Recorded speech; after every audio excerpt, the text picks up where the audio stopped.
नमस्कार, बहुत स्वागत है आपका न्यूज़ 18 के डिजिटल प्लेटफॉर्म पर। मैं हूं प्रशांत कटारे और बात आज नीतीश की भावी कैबिनेट की। बताएंगे आपको आखिर जेडीयू कोटे से कितने मंत्री बनेंगे, किन किन चेहरों को मिलेगा मौका, कैसे सेट होगा जातीय समीकरण। बताया जा रहा है कि नीतीश कुमार अपने मंत्रिमंडल में जेडीयू कोटा से लगभग सभी पुराने चेहरों को ही मौका देंगे। हालांकि इस बार उनके मंत्रिमंडल में जेडीयू कोटे से कुछ नए चेहरे भी शामिल हो सकते हैं। दरअसल बिहार में नई सरकार के गठबंधन की प्रक्रिया शुरू हो गई है। सोमवार को बिहार कैबिनेट की बैठक के बाद नीतीश कुमार राजभवन पहुंचे और राज्यपाल आरिफ मोहम्मद खान को विधानसभा भंग करने के लिए पत्र सौंप दिया। अब 20 नवंबर को पटना के गांधी मैदान में बिहार की नई सरकार का शपथ ग्रहण कार्यक्रम किया जाएगा, जिसके लिए तैयारी तेज हो चुकी है। वहीं इसी के साथ बिहार में नए मंत्रिमंडल का भी गठन कर दिया जाएगा। इस बीच चर्चा यह है कि बिहार मंत्रिमंडल में किसे किसे जगह मिलेगी। ऐसे में जेडीयू कोटे से किन चेहरों को मौका मिलेगा, ये भी सवाल है। बताया जा रहा है कि नीतीश कुमार अपने मंत्रिमंडल में जेडीयू कोटा से लगभग सभी पुराने चेहरों को ही मौका देंगे। हालांकि उनके मंत्रिमंडल में जेडीयू कोटे से कुछ नए चेहरे भी शामिल हो सकते हैं। बताया जा रहा है कि सीएम नीतीश कुमार ने जिस तरह से जेडीयू उम्मीदवारों के चयन में सोशल इंजीनियरिंग का बखूबी इस्तेमाल किया था, उसी तरह नीतीश कुमार कैबिनेट गठन में भी जातीय समीकरण को साधते हुए नजर आएंगे। अब ये भी जानिए जेडीयू कोटे से कितने मंत्री बनाए जा सकते हैं।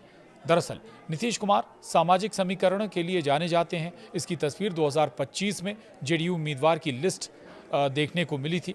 बिहार चुनाव 2025 में नीतीश कुमार ने तमाम जातीय समीकरण को साध लिया था। अब कुछ ऐसा ही समीकरण अपने मंत्रिमंडल में भी दिखा सकते हैं, जो बेहद दिलचस्प होगा। नीतीश कुमार की पार्टी जेडीयू से इस बार 85 विधायक जीत कर आए हैं। ऐसे में जेडीयू कोटे से 13 या 14 विधायक मंत्री बन सकते हैं। नीतीश कुमार के मंत्रिमंडल में जो जातीय समीकरण हो सकता है वो कुछ इस तरह से है। ईबीसी यानी अति पिछड़ा वर्ग से 3 मंत्री हो सकते हैं, जबकि कुर्मी समुदाय से 2 मंत्री कैबिनेट में शामिल हो सकते हैं। कुशवाहा समुदाय से 2 मंत्री बन सकते हैं, 1 यादव मंत्री बन सकता है, जबकि 1 मुस्लिम भी मंत्री बनाया जा सकता है। तो राजपूत भी 1 बनाया जा सकता है मंत्री, जबकि 1 भूमिहार जाति से मंत्री बनाया जा सकता है और 3 दलित मंत्री बनाए जा सकते हैं। यानी सोशल इंजीनियरिंग फुल प्रूफ। जाहिर है कि नीतीश कुमार के इस मंत्रिमंडल में तमाम जातीय समीकरण को साधा गया।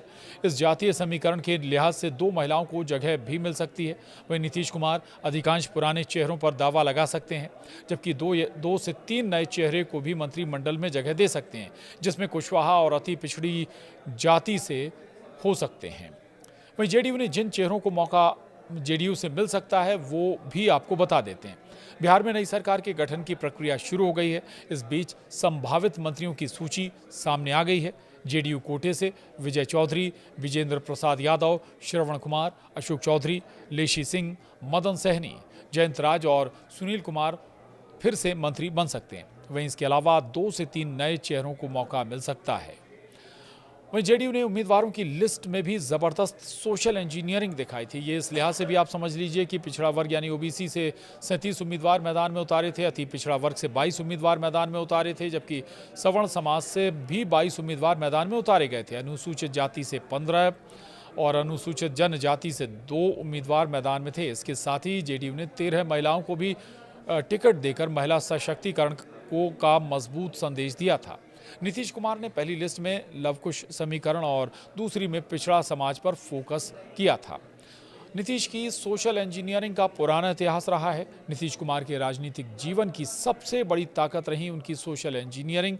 जब 2005 में उन्होंने पहली बार बिहार की सत्ता संभाली, तब से उन्होंने विकास और सामाजिक न्याय के संतुलन पर काम किया। इन सभी योजनाओं ने नीतीश कुमार को सिर्फ विकास पुरुष नहीं, बल्कि सामाजिक संतुलन साधने वाले नेता के रूप में भी स्थापित कर दिया। और इनमें से कुछ महत्वपूर्ण अगर योजनाओं का जिक्र करें तो मुख्यमंत्री बालिका साइकिल योजना महत्वपूर्ण है। आरक्षण में बढ़ोतरी उनके जरिए की गई। महिलाओं को 35% नौकरी में आरक्षण दिया गया। अति पिछड़ा आयोग का गठन भी किया गया। और ऐसी तमाम योजनाएं हैं जो नीतीश को लोकप्रिय बनाए रखा जिन्होंने। और एक बार फिर से महिलाओं के बीच उनकी लोकप्रियता का असर इस चुनाव नतीजों में नजर आया।